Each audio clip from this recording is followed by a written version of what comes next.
Construire sa retraite avec les placements adaptés, voilà le sujet qui nous anime à présent dans la première partie de Parlons Placement. Et pour en parler, nous avons le plaisir d'accueillir sur le plateau Jérémy Chor. Bonjour Jérémy Chor. Bonjour Nicolas.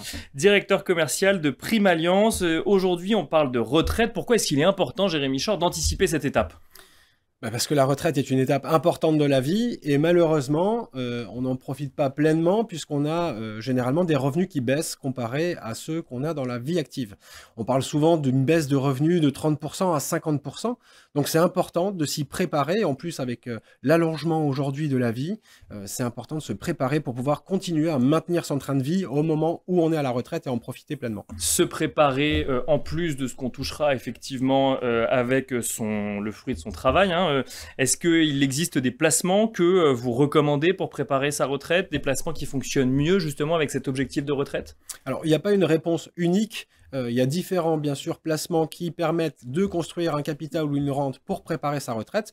Il faut bien les choisir en fonction de son âge, de sa capacité d'épargne, de son appétence à prendre des risques et de la performance qu'on va rechercher. Ça veut dire que si on prend le PER, plan épargne retraite, globalement, tout est dans le nom, ça peut fonctionner pour la retraite, c'est le premier à privilégier ? Bien sûr, c'est une des solutions aujourd'hui phares pour préparer sa retraite. Il s'agit d'un placement long terme puisqu'on le débloque uniquement à la retraite, sauf exception.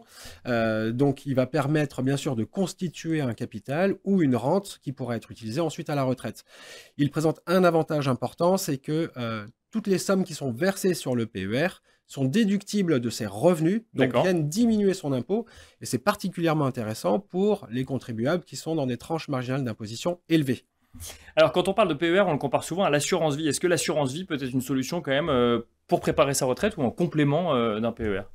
L'assurance vie, effectivement, peut permettre de préparer sa retraite, et je veux dire, il faudrait en avoir une aussi pour préparer sa retraite, puisque on le sait, dans la gestion de patrimoine, on le rabâche assez souvent, il faut diversifier ses placements pour mutualiser les risques. Et donc, l'assurance vie est une solution un peu moins long terme et un peu plus souple. On pourrait avoir un contrat d'assurance vie pour chaque projet. Un contrat d'assurance vie pour préparer les études de ses enfants, par exemple, un contrat d'assurance vie pour acheter sa résidence principale et un contrat d'assurance vie pour sa retraite. C'est bien de séparer les différentes solutions parce que sinon, on aurait tendance à aller un peu piocher sur ce contrat alors qu'il est destiné à la retraite. Donc, un contrat d'assurance vie pour préparer sa retraite, en mettant aussi une capacité d'épargne régulière ou un capital qu'on aurait perçu. D'accord. Et l'assurance vie, c'est un placement qui permet à la fois d'épargner pour sa retraite, de bénéficier de certains avantages fiscaux et aussi de transmettre son patrimoine. Donc, c'est aussi une solution qui est très intéressante et complémentaire du plan épargne retraite, évidemment, Nicolas. Dans le sommaire de cette émission, je parlais évidemment des SCPI, on en parlera dans un instant. Est-ce que ça peut être aussi une solution pour préparer sa retraite, Jérémy Chor ? Oui, bien sûr, puisque l'assurance vie, le PER, ce sont plutôt des placements financiers dans lesquels on peut mettre une multitude de supports très très vastes entre de l'obligataire, du monétaire, des actions, un petit peu d'immobilier aussi. Mais l'immobilier, après l'assurance vie, c'est un des placements préférés des Français. Et donc, on peut évidemment avoir recours à de l'immobilier pour préparer sa retraite. Soit on le fait en immobilier en direct, soit on le fait à travers des SCPI qui sont plus facilement accessibles parce qu'on peut investir des sommes moindres et surtout on n'a pas les soucis liés à la gestion locative et à la gestion immobilière classique. Et on a la diversification ou le fait d'investir dans plusieurs actifs immobiliers en même temps ? C'est ça, parce que quand on achète un bien immobilier, généralement, on est quand même sur des sommes importantes. Donc, il est difficile d'en avoir plusieurs, sauf pour les plus aisés. Alors qu'en SCPI, effectivement, on peut investir dans une ou plusieurs SCPI. Une SCPI est déjà diversifiée puisqu'elle a des dizaines, voire des centaines d'immeubles loués à des centaines de locataires.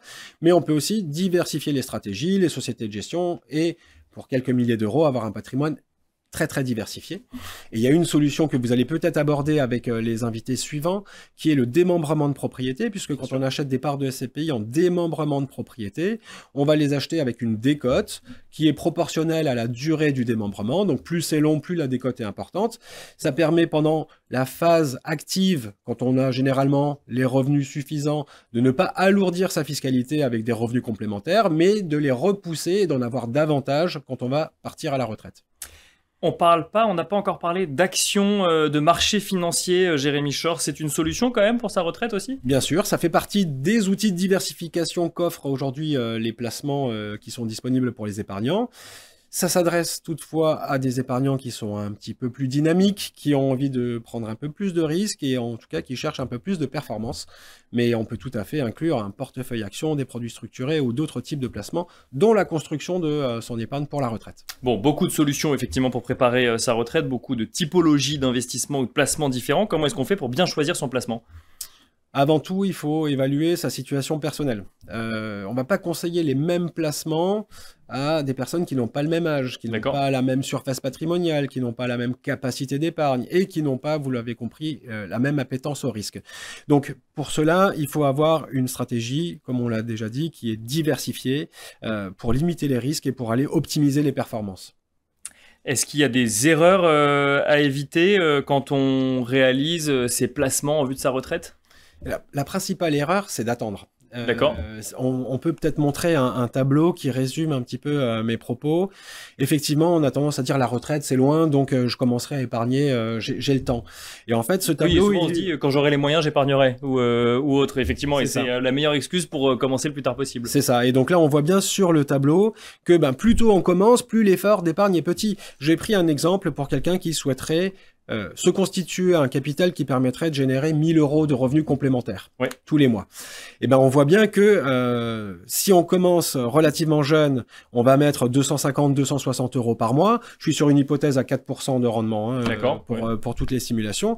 Alors que quand on commence à 50 ans, il faut presque mettre 1 000 € par mois pour aller générer 1 000 € le même revenu. D'accord. Donc, plus tôt on commence, mieux c'est. Et l'erreur, c'est d'attendre et de se dire c'est pas pour moi, je suis trop jeune, ça me concerne pas encore. Donc il peut être trop tard, mais il est jamais trop tôt pour commencer à préparer sa retraite, c'est ça ?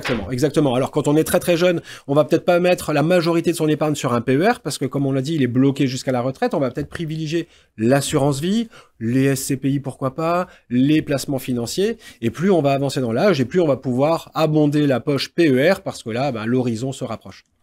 Dernière question, est-ce que vous avez un dernier conseil à donner à nos téléspectateurs qu'on n'a pas encore abordé sur le sujet de préparation de la retraite ? Constituer un capital pour sa retraite, c'est prévoir sa liberté. Donc, le seul conseil, c'est n'attendez pas, mettez le pied à l'étrier et surtout entourez-vous des experts qui pourront vous dire quelles sont les solutions qui sont les plus adaptées en fonction de votre profil, de votre âge et de vos moyens. Merci beaucoup Jérémy Schor, je rappelle que vous êtes le directeur commercial de Prime Alliance et quant à nous, on se retrouve tout de suite sur le plateau de Parlons Placement.